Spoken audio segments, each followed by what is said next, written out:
Mengandalkanmu ku ciptakan karya, tingkatkanlah layananmu bagi pelanggan.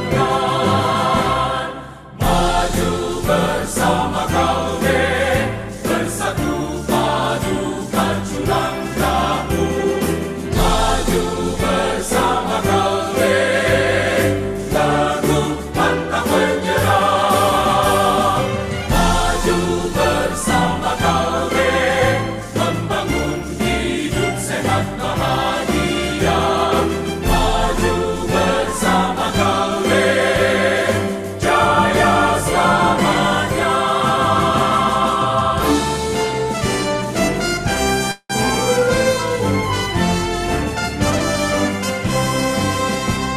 Satukan tekadmu, maju berjuang, bangkitkan semangatmu, meraih cita. Utamakanmu ku ciptakan karya, tingkatkanlah layananmu bagi pelanggan. Maju bersama kau, bersatu padu pacu langkahmu. Maju bersama kau, teguh pantang menyerah. Maju bersama kau, membangun hidup sehat bahagia. Maju bersama kau, jaya selamanya.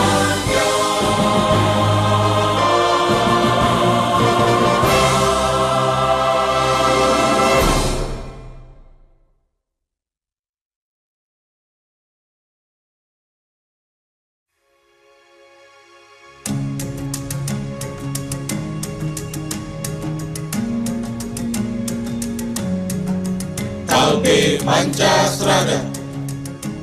Trust is the glue of life. Trust is the glue of life. Saling percaya adalah perekat di antara kami. Saling percaya adalah perekat di antara kami. Mindfulness is the foundation of our action. Mindfulness is the foundation of our action. Kesadaran penuh adalah dasar setiap tindakan kami. Kesadaran penuh adalah dasar setiap tindakan kami. Innovation is the key to our success. Innovation is the key to our success. Inovasi adalah kunci keberhasilan kami. Inovasi adalah kunci keberhasilan kami. Strive to be the best. Strive to be the best. Bertekad untuk menjadi yang terbaik. Bertekad untuk menjadi yang terbaik. Interconnectedness is a universal way of life. Interconnectedness is the universal way of life. Saling keterkaitan adalah panduan hidup kami. Saling keterkaitan adalah panduan hidup kami. Kalbe Pancasrada.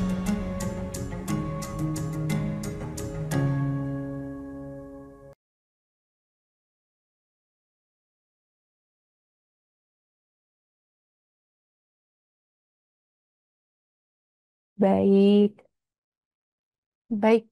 Terima kasih kesediaannya Insan Kalbe sudah mendengarkan Mas Kalbe dan Kalbe Pancasrada. Selanjutnya, tanpa berlama-lama lagi nih ya, saya akan mengundang moderator kita siang hari ini, Dr. Nugroho Nitioso. Beliau sekarang berkarya di Kalbe Pharma Ethical di Divisi Medical.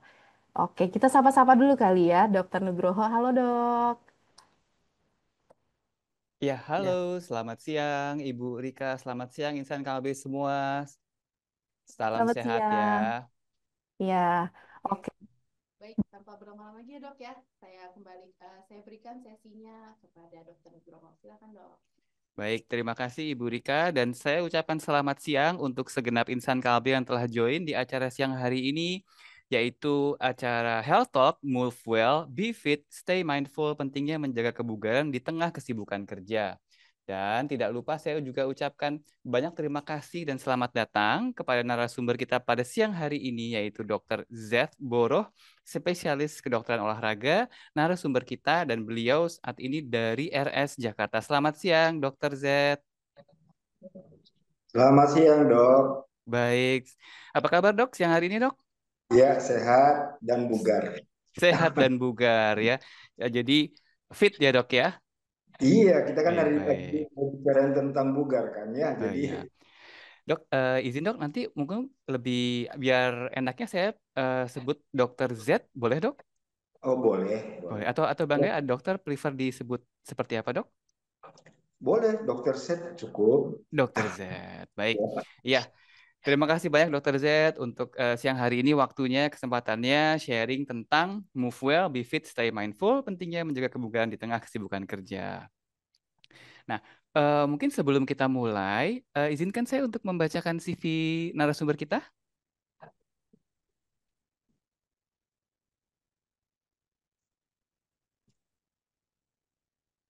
Berarti ini lagi praktek, Dok? Atau Ini lagi sambil praktek nih, Dok. sambil? Wow, benar-benar ini ya, Dok ya. Benar-benar harus Jadi, fit. Kalau enggak, pasien di skip dulu ya. iya. Kalau harus, Boleh, Dok, kalau punya CV saya di apa sih namanya, ringkas-ringkas saja. Mm-mm. Yes. Siap, Dok. Baik, narasumber kita siang hari ini Dr. Z. Boroh, spesialis kedokteran olahraga, subspesialis ALK. ALK ini kalau nggak salah asuhan, latihan, dan kompetisi. Betul ya dok ya? Konsultan ya. Dr. Z. Boroh, beliau lahir di Toraja dan beliau melalui pendidikan kedokteran di Universitas Hasanuddin, lalu pendidikan dokter spesialis ilmu kedokteran olahraga di Fakultas Kedokteran Universitas Indonesia. Beliau mendapat penghargaan sebagai Business Performance Excellence Award 2021 Leading Sport Medicine Center in Digital Social Media and Best Service Quality. Beliau juga sport eventnya sampai ke SEA Games, Filipina, Jakarta, Asian Para Games, Popnas, Asian Para Games, Medical Director CWP Pertamina 2019, Pekan Olahraga Nasional, Medical Hair CWP Pertamina 2021, Jogja Marathon. Dan juga sudah banyak sekali international certificate di sini ya, dari Kinesio Taiping Singapura, Isokinetic FIFA London, Isokinetic FIFA Barcelona, Copan Pedologi Paris, National Classifier Jakarta, Research Doctor Certified Jakarta. Jadi buat rekan-rekan semua di sini, kita ini narasumbernya udah levelnya internasional ya. Mohon rekan-rekan perhatikan nanti pentingnya sesi kita siang hari ini. Jabatan kolegium beliau, Kolegium Kedokteran Olahraga 2022 sampai 2025, anggota Komisi Kemitraan dan Pengembangan. Dan juga organisasi dari PDSKO, PTOI, dan juga Kadin. Baik, ini jabatan kerja beliau sebagai manajer medis di ISMC sampai 2024 dan koordinator medis PPOP DKI Jakarta 2019 sampai 2023. Baik, mungkin kita akan mulai untuk Dr. Z. Mungkin slide sudah ready dari operator. Izin kalau gitu kami mohon waktu dan kesediaannya kepada Dr. Z untuk memberikan materinya. Waktu dan tempat kami persilahkan, Dok. Baik, dokter, terima kasih atas kesempatan yang diberikan. Saya juga harus berterima kasih kepada yang mengundang saya hari ini tentunya ya. Oke, hari ini kita tuh lagi bahas sesuatu yang sangat menarik tentang fit. Judulnya sih Move Well, Be Fit, Stay Mindful. Jadi sesuatu yang, waduh kayak ini berhubungan dengan kebugaran nih. Nah, hal yang berhubungan dengan kebugaran tentunya sangat erat kaitannya dengan aktivitas fisik atau berolahraga. Jadi saya akan lebih fokus ke hal yang berhubungan dengan fit ini atau kebugaran atau fitness. Ya, boleh next slide.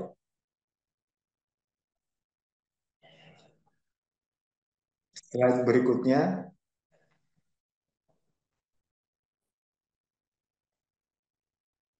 Ya, ini CV saya boleh di skip. Tadi udah disebutkan. Oke. Sebenarnya sih rekan-rekan yang uh, mengadakan acara, yaitu tentunya dari Kalbe, sebenarnya ini kegiatan wellness ya. Jadi waktu kemarin saya diberitahu bahwa ini berhubungan dengan wellness program, saya masukin materi ini, dimension of wellness. Jadi ternyata memang kita nih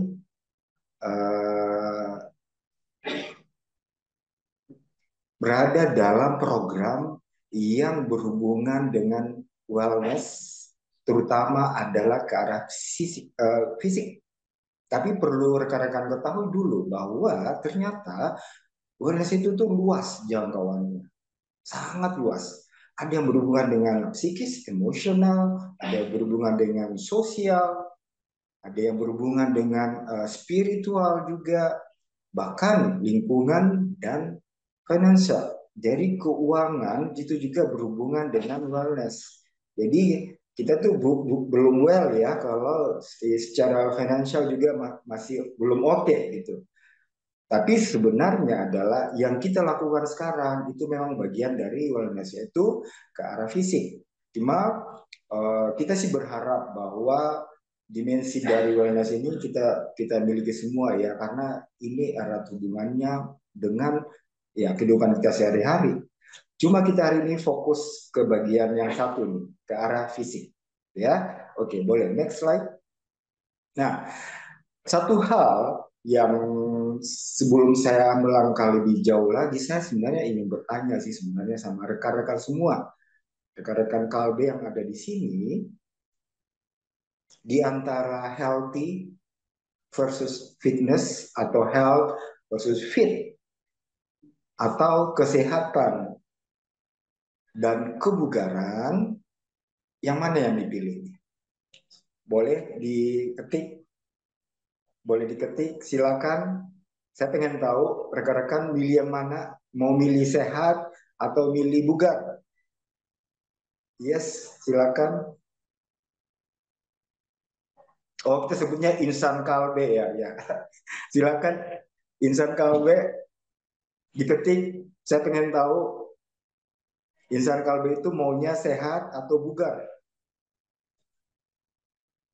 Wah, pilihan pertama nih milihnya bugar. Oh, ada juga yang milih sehat. Good. Ya, yang lain boleh.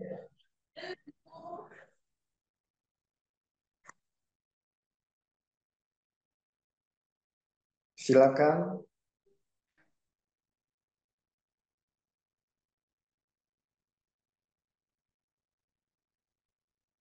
Oke. Baik. Kalau gitu ada ada 20 nih yang jawab nih. Ada yang jawab sehat, ada yang jawab bugar. Jadi sebenarnya kalau kita sehat itu artinya kita bugar. Tapi kalau kalau ini nih, kalau kita sudah sehat bukan berarti kita sudah bugar. Tapi kalau kita sudah bugar itu artinya kita sudah sehat. Jadi sebenarnya bugar itu lebih superior dibandingkan dengan sehat. Jadi rekan-rekan semua, kalau ingin bugar ternyata memang ya kemungkinan besarnya kita itu sehat. Penjelasannya begini. Jadi kalau kita sehari-hari kita bisa bekerja.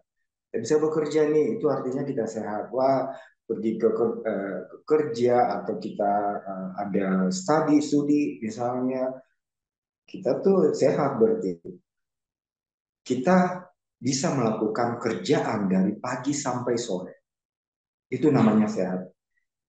Tapi yang namanya bugar adalah kita bisa melakukan kerjaan dari pagi sampai sore dan masih memiliki energi lebih untuk melakukan kegiatan setelah kita bekerja. Banyak tuh biasanya kegiatan setelah kita bekerja kan di sore hari, dan biasanya orang yang mengeluh, aduh seharian saya sudah capek bekerja, saya seperti nggak punya energi lagi untuk melakukan aktivitas lain. entah itu berolahraga, entah itu kegiatan pekerjaan di rumah, dan lain sebagainya. Nah, itu yang namanya sehat saja, tapi tidak bugar. Jadi rekan-rekan semua, kalau kita bugar, kita bisa melakukan kerjaan sehari-hari sampai sore, tanpa harus mengeluh capek, masih punya energi untuk melakukan aktivitas di sore, makan di malam hari. Ya, next slide.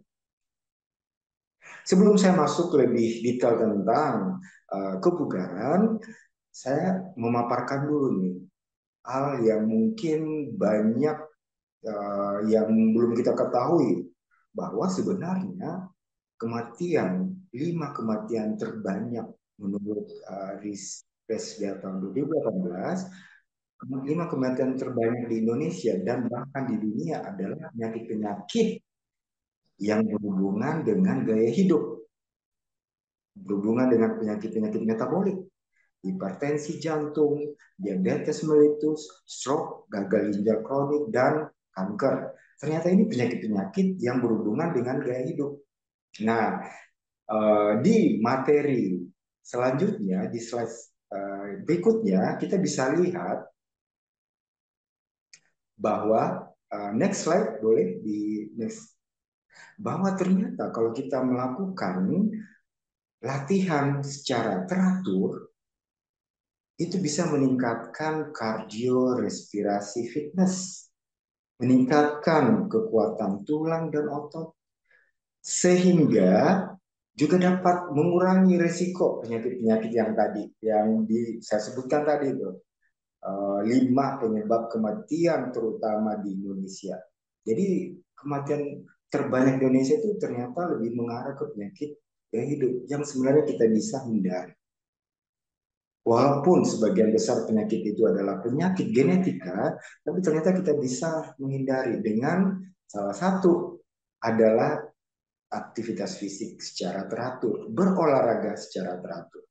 Karena dengan berolahraga secara teratur, kita bisa menghindari penyakit jantung, kanker, diabetes mellitus, hipertensi, osteoporosis, bahkan obesitas. Yang mungkin banyak di antara kita yang mungkin struggle dengan obesitas, ya kok susah banget ya nurunin berat badan. Dan ini ternyata obesitas termasuk faktor risiko juga yang dapat menyebabkan penyakit-penyakit yang 5 terbanyak tadi. Ya, next slide.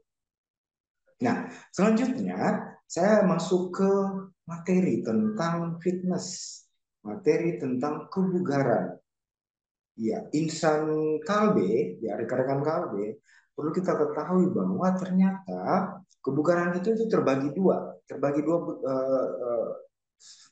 dua besar bagiannya, yaitu health related fitness, yaitu kebugaran yang berhubungan dengan kesehatan. Ini yang perlu banget kita miliki nih semuanya.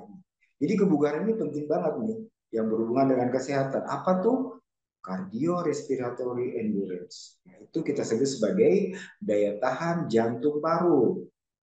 Itu yang pertama. Yang kedua adalah kekuatan otot dan daya tahan otot. Muscle strength and endurance. Yang ketiga adalah flexibility.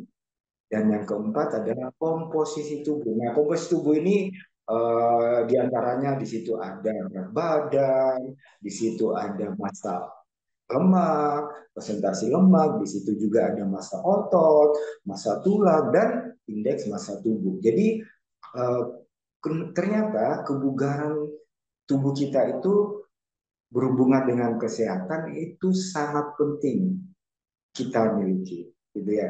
Balik lagi, tujuannya untuk menghindari penyakit-penyakit metabolik tadi, penyakit-penyakit yang menyebabkan kematian terbanyak di Indonesia. Ada juga kebugaran yang berhubungan dengan skill, yang kita sebut sebagai skill related fitness. Nah, kalau ini sih nggak perlu kita miliki. Ini khusus atlet nih, atau sport enthusiast lah, yang benar-benar gila dengan olahraga. Mereka butuh agility, mereka butuh keseimbangan, koordinasi, power, speed, karena untuk performa olahraga mereka. Apakah kita nih yang suka berolahraga butuh skill related fitness butuh, tapi tidak harus kita miliki. Yang harus kita miliki adalah kebugaran yang berhubungan dengan kesehatan, karena berhubungan dengan tadi tuh penyakit-penyakit yang terbanyak di Indonesia. Ya, nanti saya cerita nih untuk mendapatkan fitness, health related fitness ini atau kebugaran yang berhubungan dengan kesehatan, olahraga apa sih yang perlu kita lakukan? Nah, nanti saya akan jelaskan di bawah nanti. Slide berikutnya, next slide. Nah, ini dia nih. Kalau kita berolahraga, ternyata ada manfaat secara langsung immediately. Jadi setelah kita berolahraga, itu kita akan mendapatkan benefit immediate secara langsung pada saat selesai berolahraga. Ada juga benefit dari berolahraga long term. Tapi saya akan jelasin dulu nih. Setelah kita berolahraga, apa sih yang kita dapatkan? Ternyata dengan setelah kita berolahraga itu akan mulai memperbaiki kekuatan daripada jantung, paru-paru, dan otot. Jadi ini udah mulai kita membentuk 3 organ yang sangat penting pada saat kita berolahraga, yaitu jantung, paru-paru, dan otot, terutama muskuloskeletal ya. Yang berikutnya tentunya akan ada burning kalori. Ada beberapa manfaat lain, ternyata sensitivitas dari insulin udah mulai meningkat. Pada saat kita selesai berolahraga, kita langsung mendapatkan manfaat penggunaan glukosa darah atau muscle glycogen. Sudah mulai terjadi peningkatan flexibility, akan terjadi peningkatan endorfin, hormon yang membuat kita happy, yang membuat kita senang. Dan yang terjadi juga adalah penurunan stres, memperbaiki mood. Itu saya rasa, saya yakin banget rekan-rekan yang habis berolahraga bisa merasakan. Ya, moodnya jadi lebih baik. Dan pada saat itu juga terjadi penurunan tekanan darah. Yes, jadi ternyata setelah berolahraga banyak manfaat yang kita dapatkan ternyata ke arah kebugaran, ke arah kesehatan. Ya. Slide berikutnya, di sini kita bisa melihat bahwa dengan kita berolahraga, kita bisa mendapatkan manfaat yang long term. Jadi program wellness yang berhubungan yang dilakukan oleh tim Kalbe untuk insan Kalbe tentunya punya manfaat long term nantinya. Kalau yang berhubungan dengan olahraga ya, yang berhubungan dengan exercise, tentunya yang tadi itu kardiorespiratory sistem akan membaik. Yang berhubungan tadi dengan health related fitness, kebugaran jantung, paru, daya tahan akan membaik. Yang berikutnya adalah kekuatan otot dan endurance otot juga akan membaik. Again, ini berhubungan dengan health related fitness, berhubungan dengan kebugaran yang ada hubungannya dengan kesehatan. Flexibility, performa tentunya akan membaik apabila kita itu seorang sport enthusiast ya. Semakin kita latih, semakin adaptasi otot kita, tentunya performa akan lebih baik. Manfaat berikutnya adalah ya tentunya adalah akan mendapatkan ini nih yang penting. Banyak yang sangat menginginkan body weight-nya, jadi lebih mendapatkan bisa di-maintain berat badan tubuh. Selanjutnya adalah increasing resting metabolic rate. Metabolic rate ini sebenarnya sangat penting kita miliki. Kenapa? Karena metabolisme kita akan terus berjalan tentunya pada saat kita beristirahat. Jadi efek dari kita berolahraga, latihan terus-menerus, resting metabolic rate akan meningkat juga. Postur akan membaik. Saya merasa bahwa banyak orang, saya melihat juga ada beberapa orang yang setelah berlatih berolahraga secara teratur, latihan secara teratur, postur tubuhnya akan membaik. Mungkin banyak di antara kita yang posturnya mungkin seperti ini ya.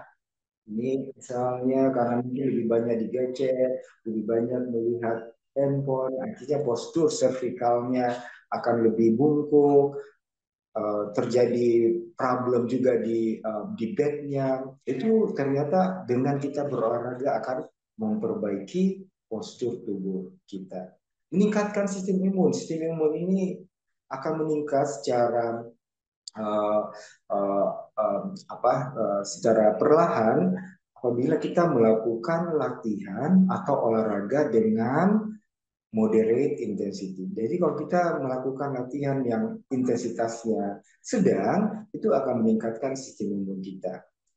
Nah, berikutnya, apabila kita berolahraga secara teratur dengan long term, manfaatnya akan kita dapatkan ke depannya, yaitu low risk of chronic disease. Kita akan mengurangi risiko munculnya penyakit jantung yang ditakutkan tentunya ya, penyakit stroke, diabetes, dan cancer. Jadi banyak lagi, masih banyak manfaat yang dapat kita temukan, yang dapat kita dapatkan dengan berolahraga secara teratur, termasuk job productivity. Nanti saya akan jelasin bagaimana kok bisa sampai kita berolahraga teratur, produktivitas akan meningkat. Kan ini berhubungan dengan kerjaan kita ya, terutama untuk insan Kalbe. Ya, next slide. Nah, ini dia nih. Ternyata produktivitas itu akan meningkat dengan kita berolahraga secara teratur. Dan manfaat ini kita dapatkan setelah long term ya. Jangan, ternyata dengan berolahraga bisa nih meningkatkan produktivitas. Saya mau berolahraga deh mulai hari ini teratur. Terus besoknya langsung produktivitasnya meningkat. Enggak juga. Jadi butuh waktu. Itu manfaat long termnya tadi.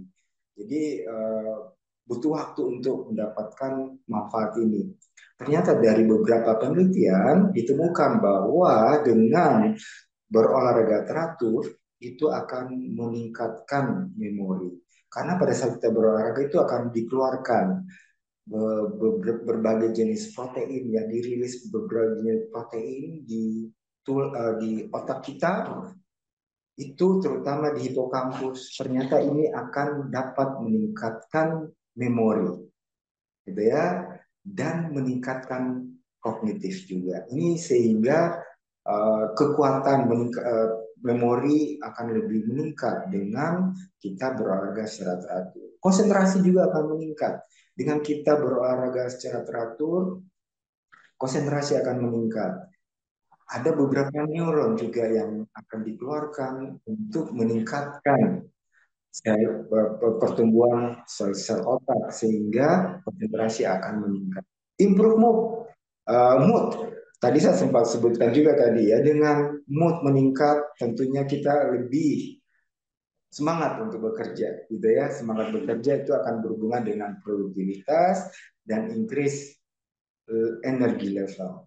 Tadi di awal saya sudah katakan bahwa dengan kita berolahraga teratur, kita akan mendapatkan manfaat ke arah kebugaran, kita jadi lebih bugar, tentunya level energi kita akan meningkat, kita akan semangat untuk bekerja, karena memiliki energi untuk bekerja dari pagi sampai sore. Ya, slide berikutnya, juga secara psikis juga akan meningkat, sehingga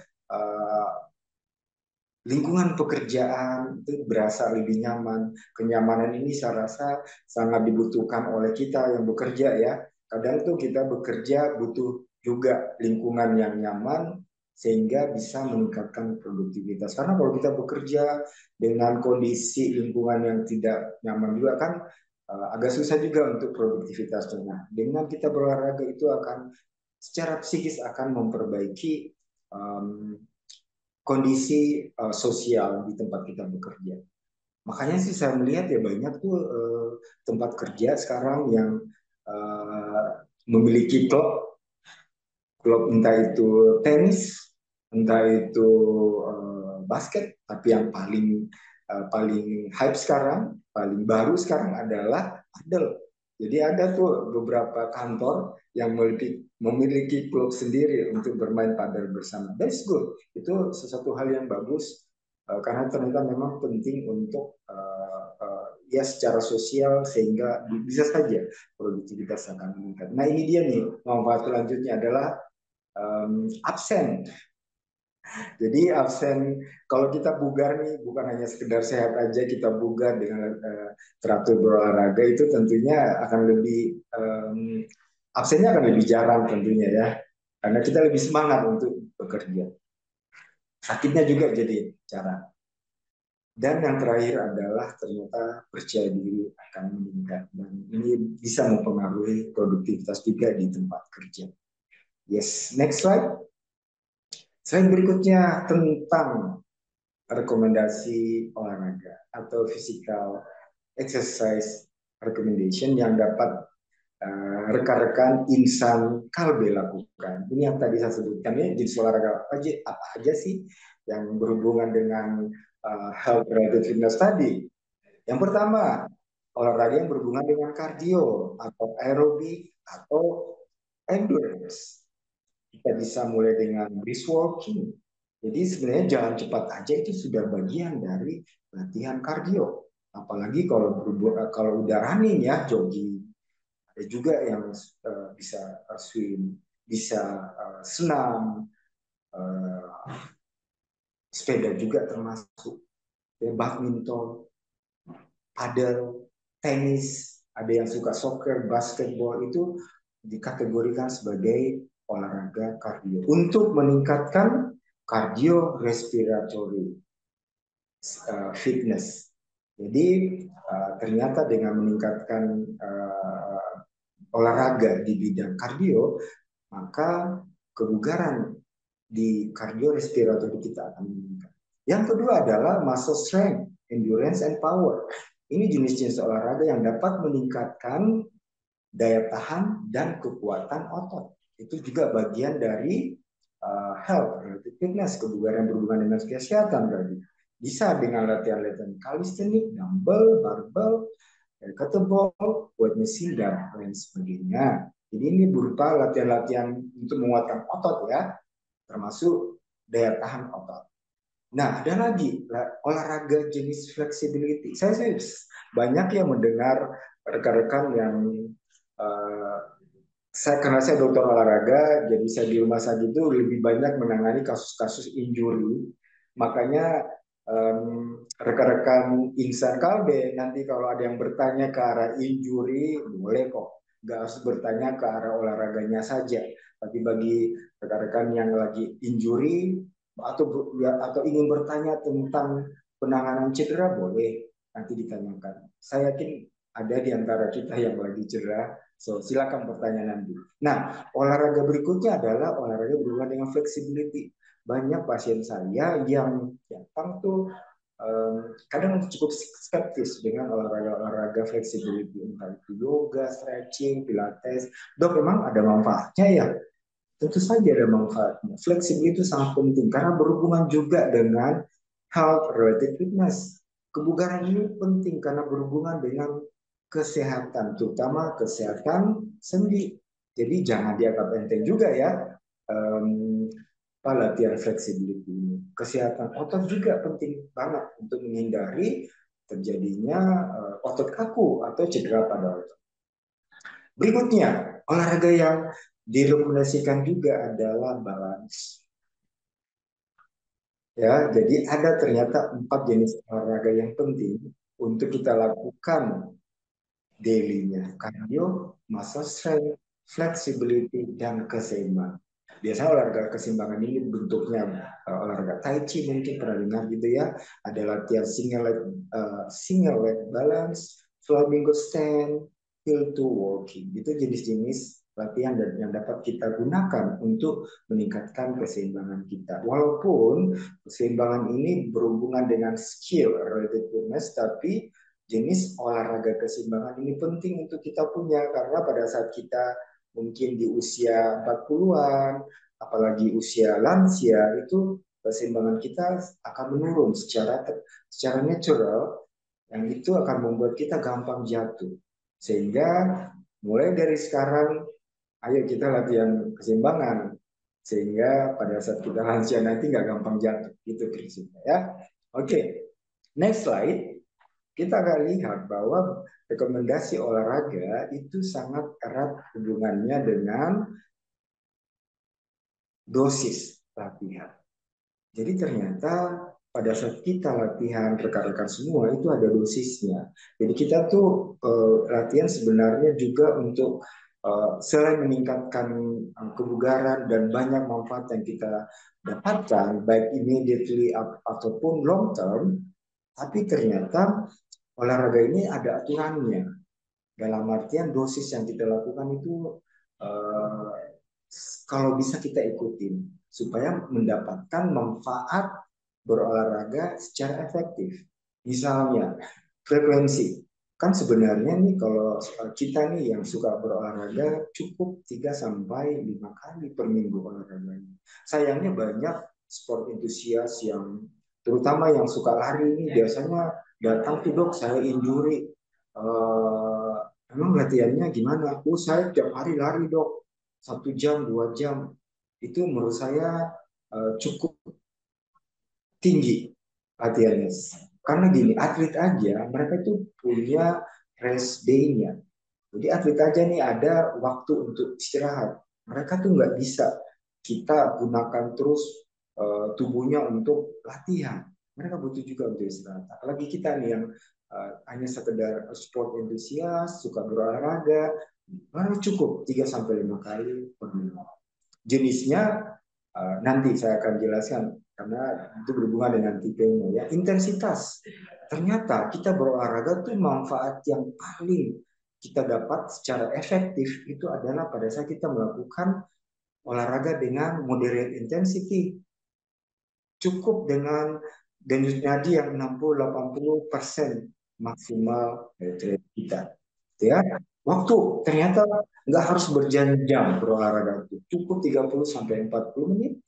Tipenya all kind type of sport. Jadi semua jenis olahraga yang saya sebutkan tadi 4, cardio, strength, flexibility, balance itu sebaiknya kita lakukan semua. Sayangnya banyak yang suka lari-lari aja, yang nggak suka strength. Padahal itu dibutuhkan juga tuh latihan strength karena kaki kita kan kita mau pakai untuk lari. Ototnya harus bekerja selama berjam-jam. Jadi butuh latihan kekuatan juga. Begitu juga yang suka nge-gym untuk latihan strength aja.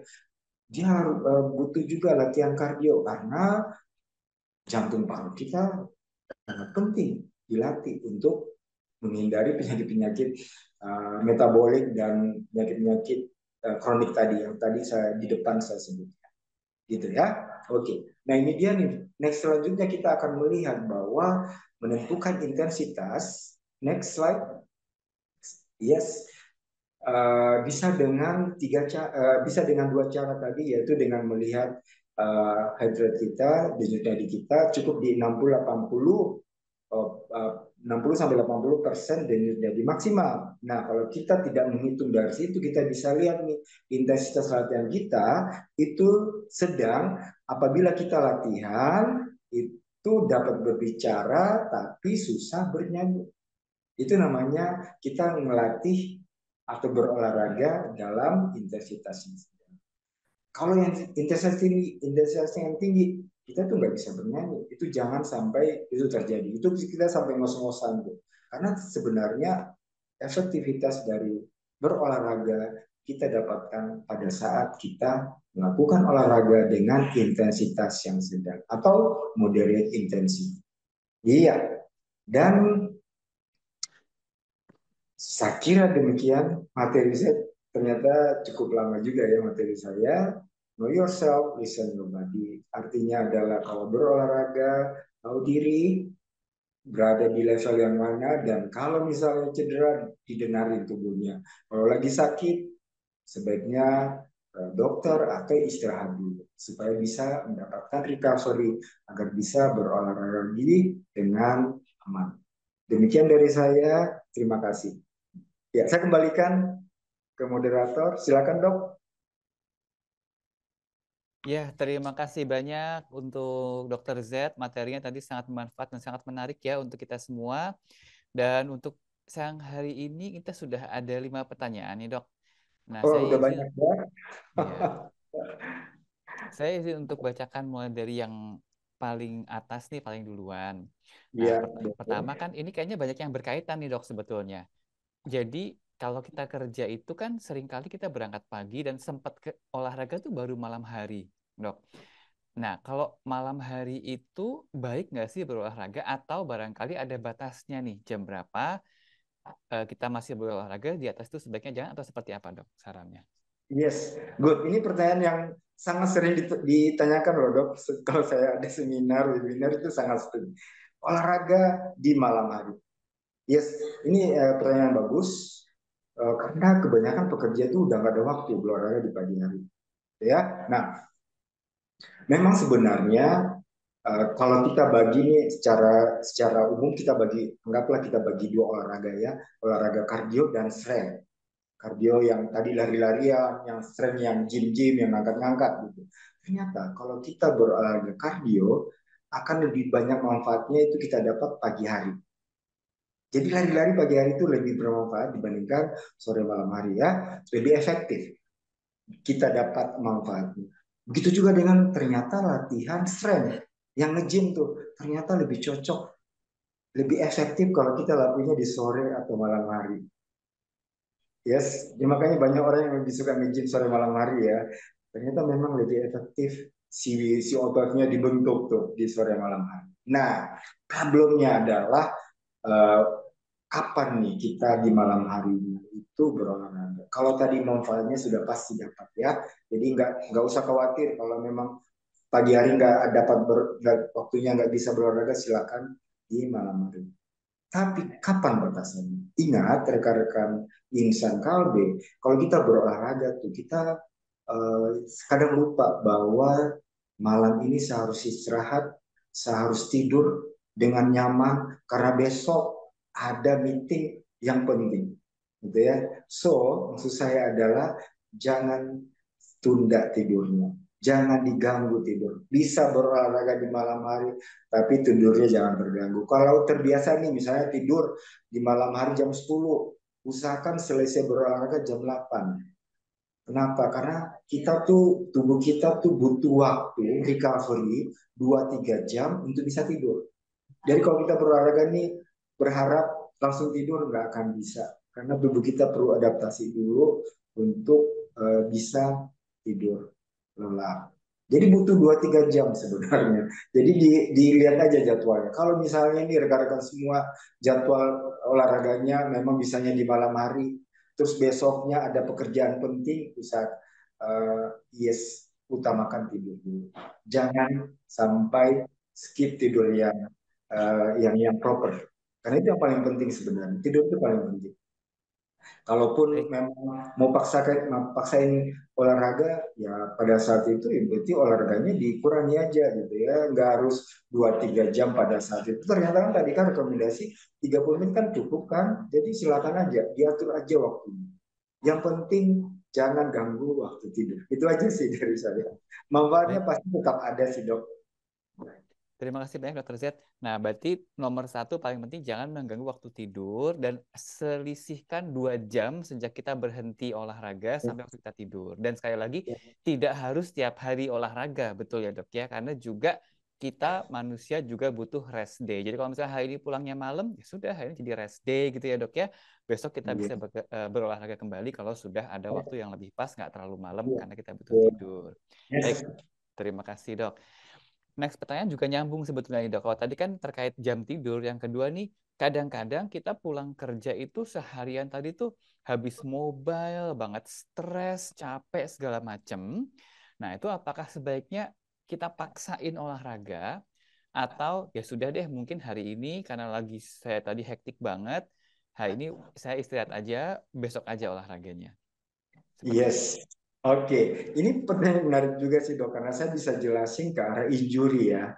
Kadang tuh orang lagi stres banget, maksain olahraga, akhirnya melakukan gerakan-gerakan salah, karena dia lagi nggak fokus nih dok.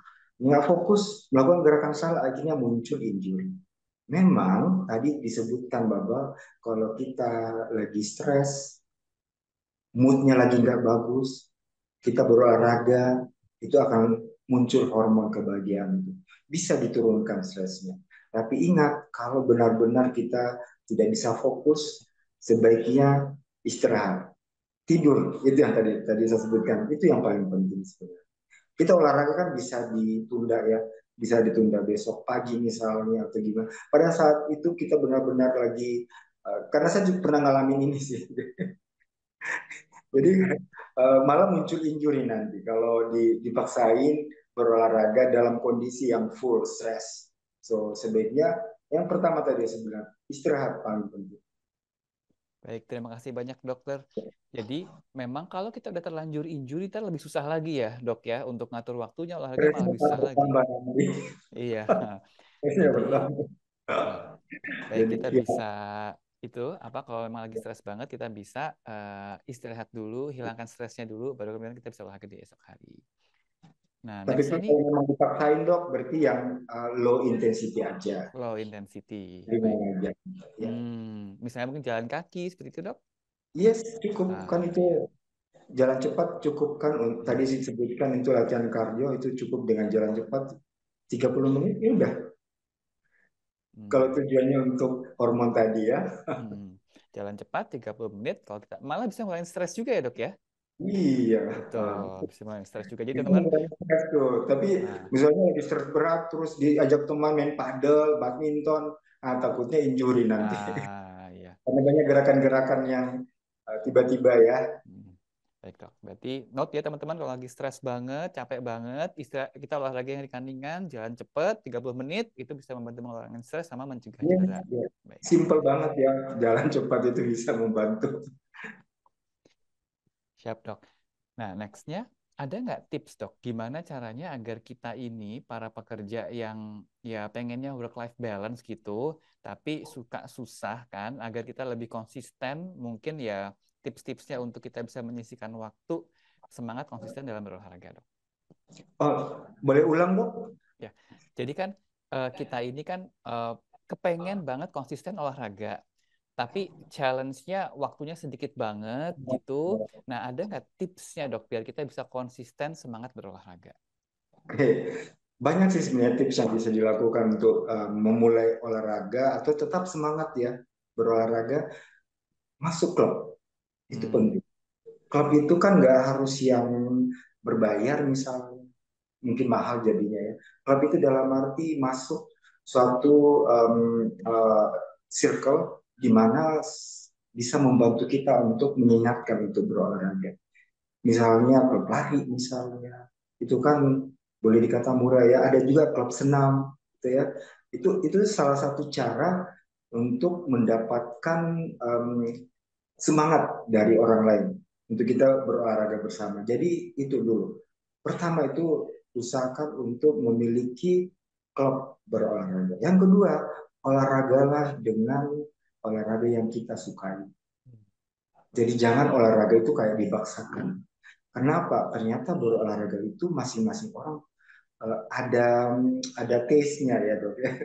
Jadi ternyata itu berolahraga itu ada taste-nya juga. Ada yang menyukai olahraga sendiri misalnya, karena dia nggak suka berkumpul sama orang, dia maunya olahraga sendiri. Silakan. Ada yang suka olahraganya bersama-sama kelompok, karena dia merasa akan mendapatkan fun-nya dengan olahraga bersama-sama, lakukan olahraga bersama-sama. Jadi ikut klub, olahragalah dengan olahraga yang kita cintai, kita sukai. Jadi dicoba aja. Oh, kalau belum menemukan olahraga yang dicintai, coba terus olahraga yang mana nih yang benar-benar kita sukai. Banyak yang akhirnya menemukan satu olahraga yang dia sukai, akhirnya dia teratur berolahraga. Berikutnya adalah bikin plan.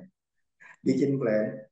Masih banyak sih sebenarnya. Bikin plan, mau olahraganya seperti apa tadi itu, frekuensinya mungkin, di mana, olahraga apa, itu di berapa lama, itu tuh dibuatkan. Dan plan itu seperti kayak plan bekerja aja. Oh, aku harus bekerja ini, aku harus olahraga ini, dan itu udah semacam kayak hari demikian, waktunya ada, hari itu saya harus olahraga. Gitu. Jadi ada plannya. Entah itu 2 kali seminggu, apalagi 3 kali seminggu masuk rekomendasi, itu lebih bagus lagi. Baik, terima kasih dok. Berarti tipsnya yang pertama adalah kita join klub, cari temen, gitu ya dok ya, lebih seru. Yang kedua kita olahraga yang memang kita suka, dan yang ketiga adalah kita bikin plan. Yes. Terima kasih dok. Plan sendiri ya. Iya, kalau sendiri ntar kita nggak ada yang Atau ngajakin, ngasih semangat gitu.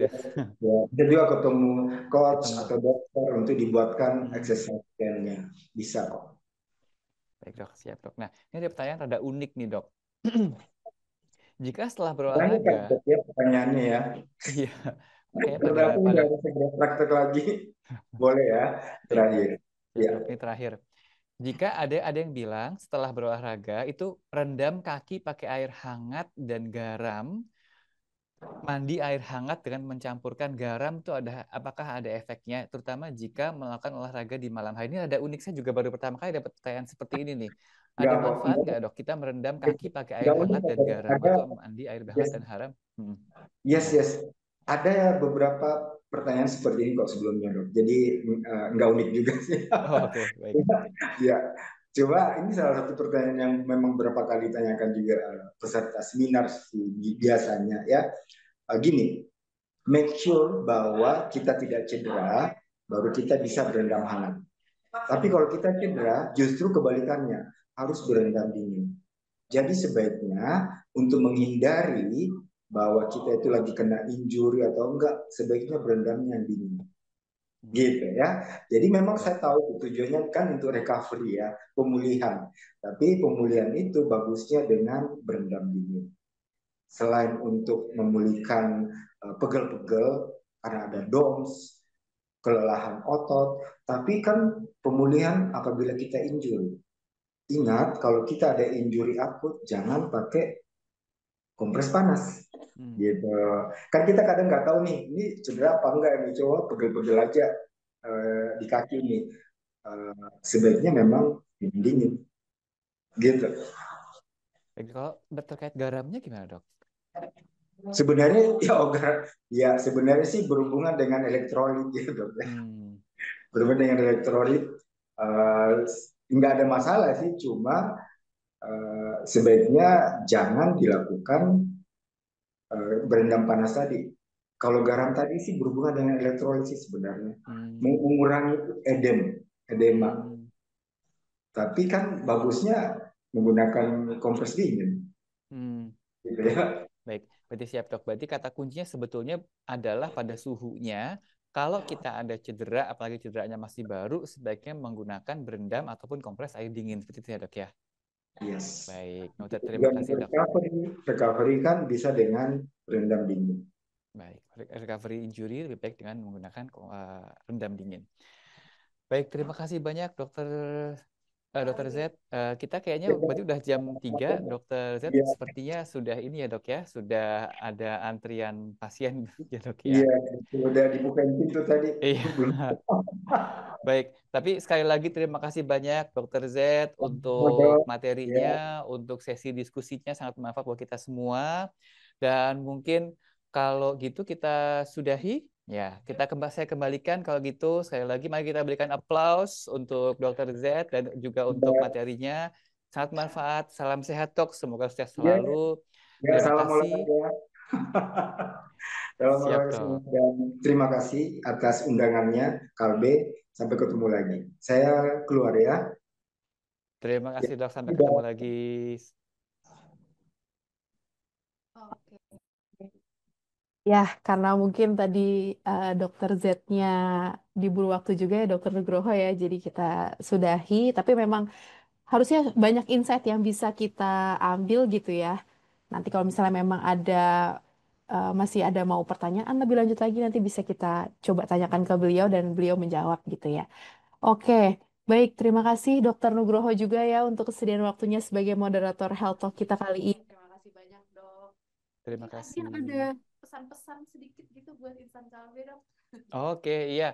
Jadi mungkin saya merangkumkan aja tadi ya materinya beliau ya, bahwa yang paling penting di antara semua, ini yang tadi. Pilih mana, sehat atau bugar? Teman-teman semua setelah dapat materi pilih mana? Coba Bu Dika pilih mana, sehat atau bugar nih Bu? pilih. Saya sehat deh, sehat. Jadi kalau pilih sehat apa bukan tadi kan dokter Z sudah menjelaskan ya. Sehat belum tentu bugar. Tapi kalau bugar sudah pasti sehat, ya. Jadi kalau misalnya suruh pilih sehat atau bugar, ya jelas kita pilih bugar. Bugar. Karena kalau kita bugar, kita sudah pasti sehat, gitu ya. Itu yang pertama. Yang kedua, kita kadang suka, tadi kita lihat manfaatnya ya, manfaat olahraga itu, ya kan? Wah, dari mulai kesehatan mental, ya kan? Kesehatan emosional, ya. Daya pikir kognitif, memori, ya, menurunkan tekanan darah, mengurangi gula darah, ya kan? Terus efeknya juga ke tulang, gitu kan? Ke otot juga, ya kan? Memperpanjang harapan hidup segala macam. Saya mau tanya, ada enggak satu obat yang bisa tadi mencapai semua manfaat olahraga tadi? Ada enggak?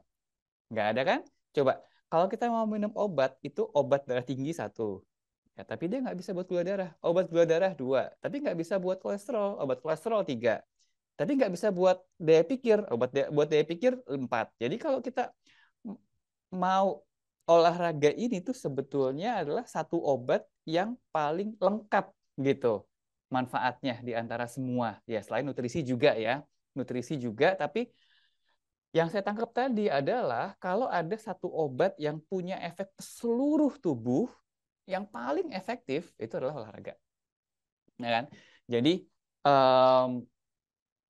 tidak hanya olahraga itu penting buat kesehatan bugar, tapi juga dia manfaatnya ke seluruh organ tubuh, semuanya bermanfaat. Dan juga yang tadi saya dapat simpulkan dari materi tadi adalah bahwa olahraga itu sendiri kita mungkin awalnya kita cuma tahu olahraga itu ada yang namanya olahraga strength, ya kan, olahraga kardio gitu kan ya. Tapi ternyata tadi juga ada olahraga, ada selain strength sama kardio juga ada flexibility, ya kan? Juga ada olahraga balance, ya gitu. Mungkin boleh kita sekali-sekali kita gilir gitu kan ya. Dan terakhir mungkin yang paling penting di antara semua adalah bahwa olahraga itu, nah tadi kalau kita mau olahraga kardio lebih baik katanya lebih baik pagi hari. Kalau kita mau olahraga strength lebih baik sore atau malam gitu kan. Kalau kita punya waktu. Tapi kalau kita nggak punya waktu, sama kayak kita ini benar-benar lagi pada sibuk semua gitu kan ya.